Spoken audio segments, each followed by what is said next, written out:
Hello, everyone. Good morning. I'll be speaking in English today. So, I'm Pierre Forté, and I'm the founder of a company called Pragma Industries since 2004. And we are specialized in fuel cells, small compact fuel cells, and light mobility using hydrogen. So that's what I will present to you today.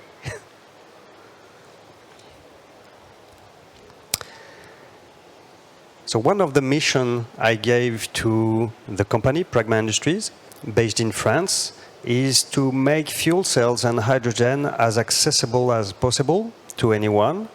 So we are working very hard at democratizing the technology. That's a very important factor regarding our strategy and what we do with our fuel cells.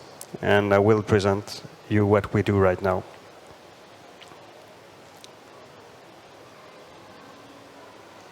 So as you know, hydrogen has been really focusing on heavy-duty mobility or large vehicles, heavy vehicles until now for different reasons. One of the reasons is that for heavy vehicles, you require a large amount of energy on board the vehicle, and hydrogen is more competitive with batteries, as much if you want more energy on board. So that's one reason why hydrogen is really focused on heavy duty. But also regarding infrastructure, it's easier to implement a charging infrastructure with captive fleets on mobility, and a plane, a train, a bus, a garbage truck, all these are captive fleets. So it is easier to install a charging infrastructure for them. One question we asked ourselves is, can we apply hydrogen to light mobility and make it advantageous compared to battery in these applications? So we are really focusing on this end of transportation, the lightest vehicles as we can get.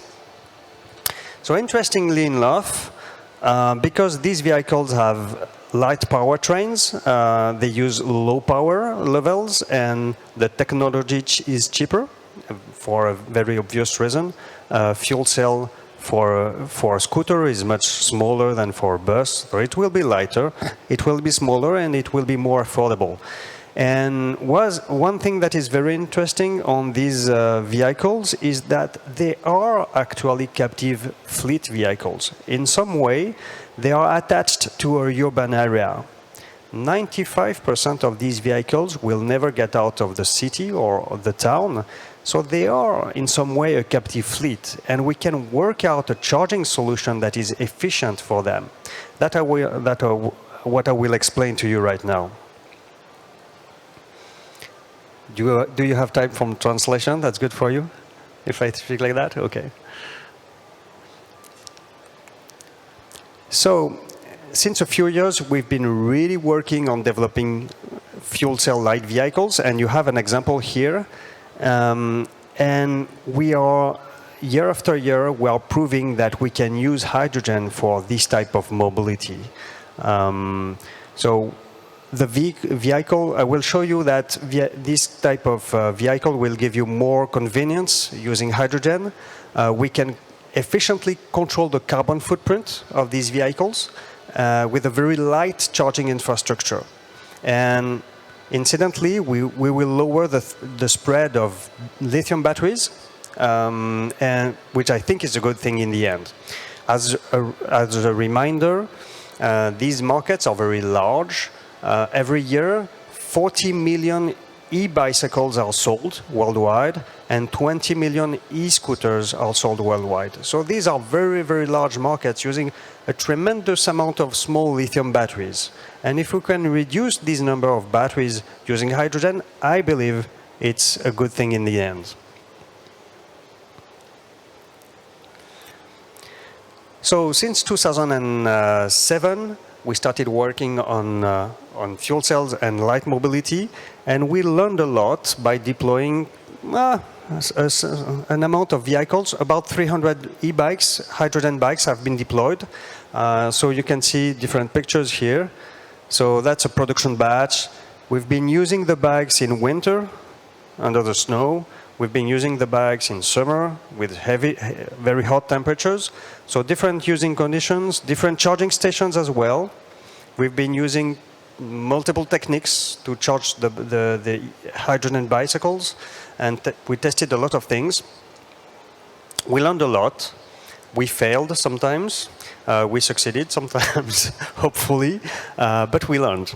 So as of today, we have about 200 hydrogen bikes that are running on a daily basis in France, every day, for commuting to work or for rentals. But these bikes are really used every day now in France. So from this feedback and this lesson learned, we built a strategy for the fueling of these vehicles, because doing this work, we proved that we can have a hydrogen bicycle that is used every day and that is functional and that is reliable. But then we have to prove that we can feed this bike with hydrogen conveniently and at a good price.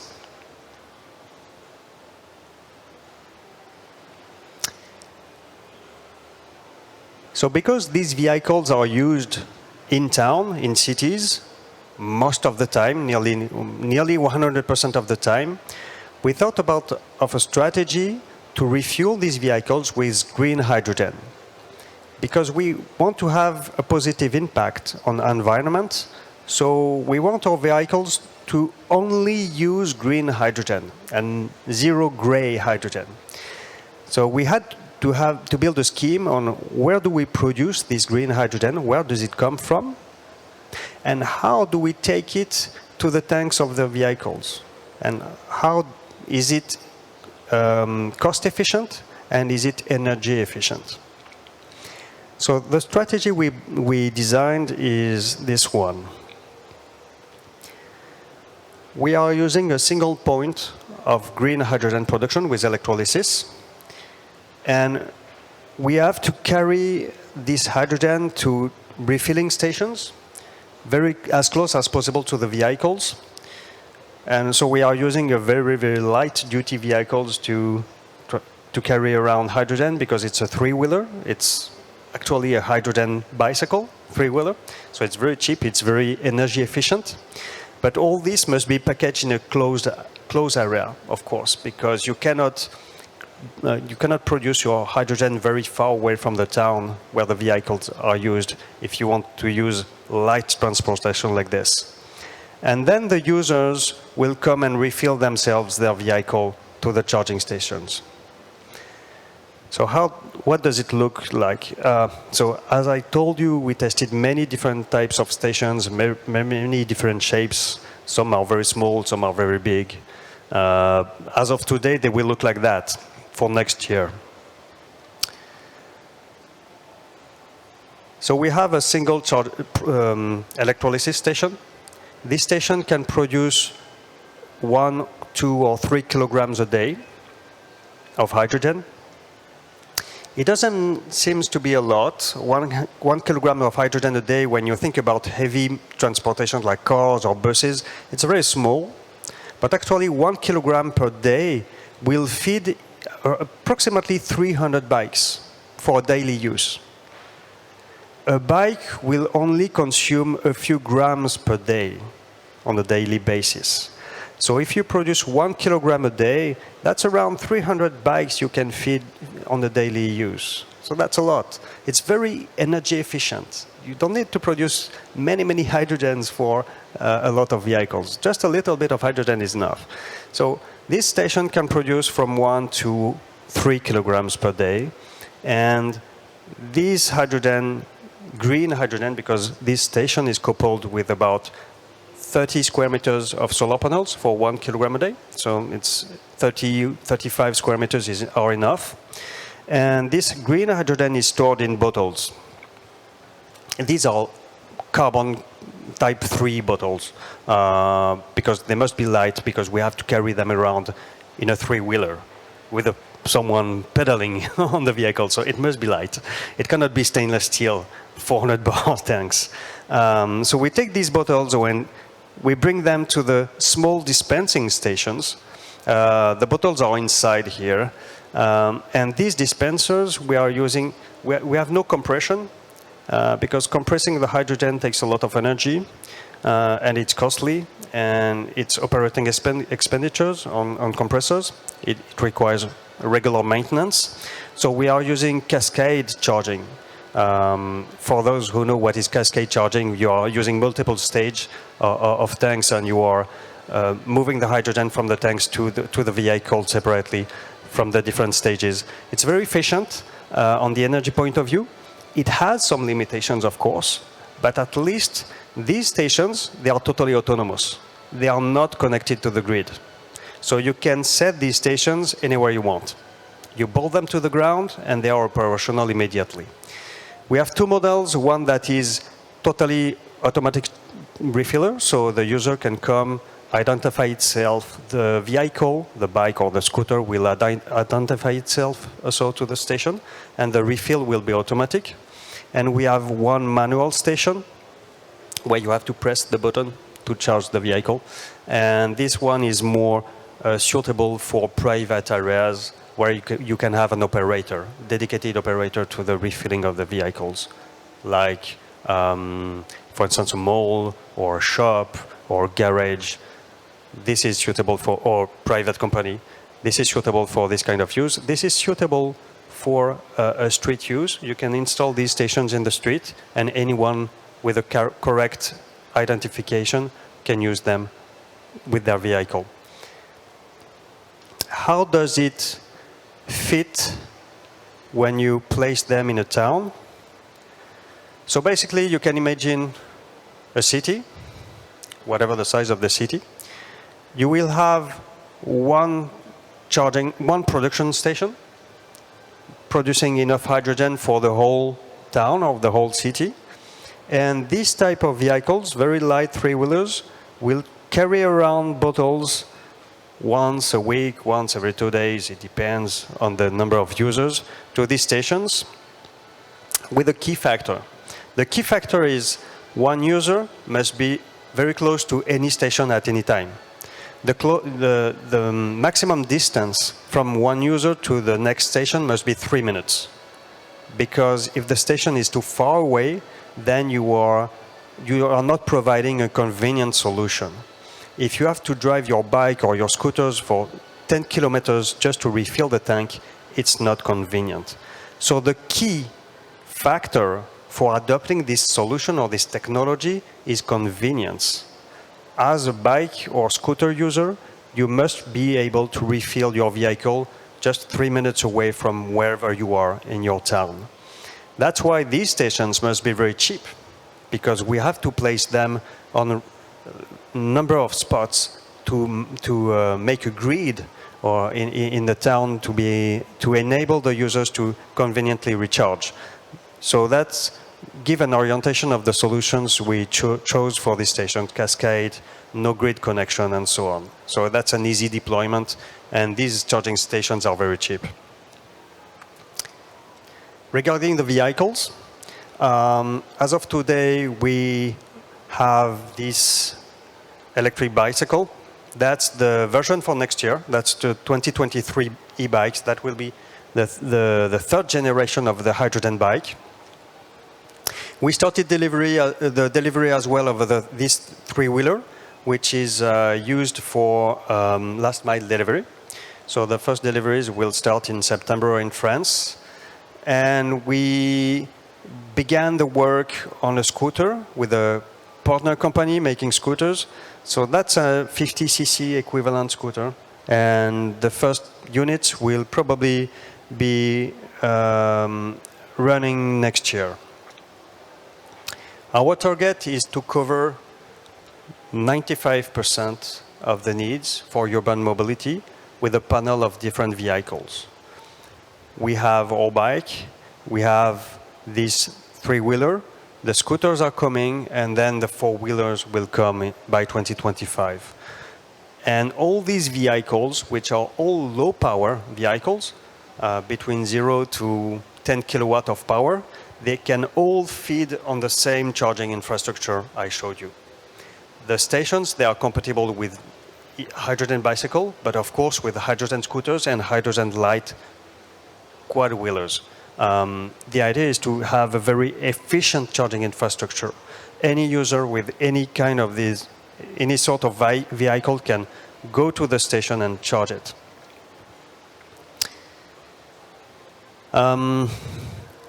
The main advantages that we can find doing this, creating this global ecosystem for light mobility and hydrogen, the first of all that we can have a fully traceable hydrogen because we control the production of the molecule and we control the transportation of this hydrogen molecule to the vehicles, to the tanks.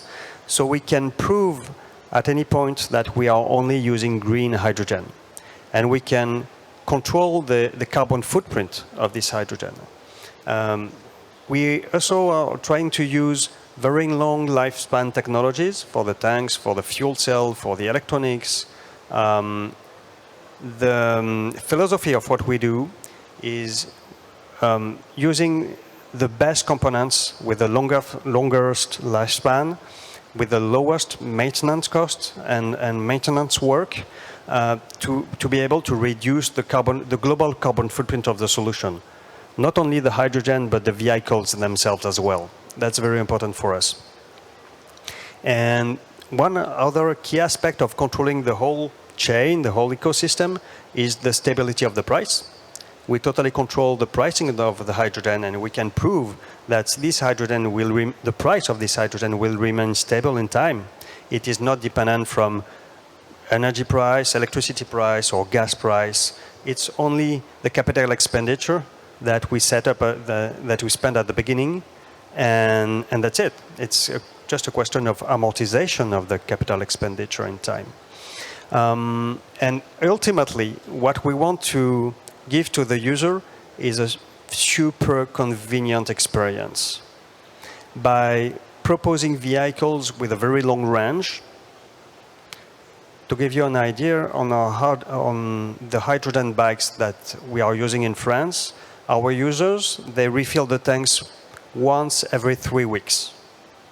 And on the next version, they will refill the tanks once per month, approximately. So they pass by the stations one time every month. That's it. And they find this extremely convenient because the rest of the time they just forget about it. They don't have to manage the energy of the vehicle. They say, oh, I've got plenty of energy. So when I come by the station, I will just plug it. And it takes 2 minutes, of course, to refill the tanks. So it's a very convenient experience. Whether it is a hydrogen bike or hydrogen scooter, it's much better than with batteries. And in the end, because we are working very hard on reducing the price of the vehicles, reducing the price of the technology, of the fuel cell technology, and also on the charging stations, well, what we want is a sustainable business model. We don't want a business model that is relying on public subsidies. It's very important for us that the business model is only paid by the users with a monthly fee. With a monthly fee, you will lease your vehicle, and the leasing of the vehicle will include the vehicle itself, of course, the maintenance of the vehicle, and the refills. So next year, we are starting to test an offer, a commercial offer in France. With a fixed monthly fee, you will have a hydrogen bike, full maintenance of this hydrogen bike, and unlimited refills of hydrogen that you can use. You can pass by the charging stations anytime you want per month. That's a fixed price. And the cost of the charging stations and the cost of the hydrogen is fully paid by the monthly fee of the users. We don't ask any subsidies to the government or the local town. And that's very important for us if we want to accelerate the deployment of these mobility solutions, not to be relying on public funding, just a sustainable economical model. Well, in 2023, we will deploy more bikes. Probably around 1,000 hydrogen bikes will be deployed in France. We are targeting major cities, particularly 5 cities in France. But we start to have projects abroad with our Korean partner that is here in the room. And I think we will now accelerate the deployment of the vehicles with new stations, new vehicles, and so on. We are on the good track to do this. Thank you for your attention.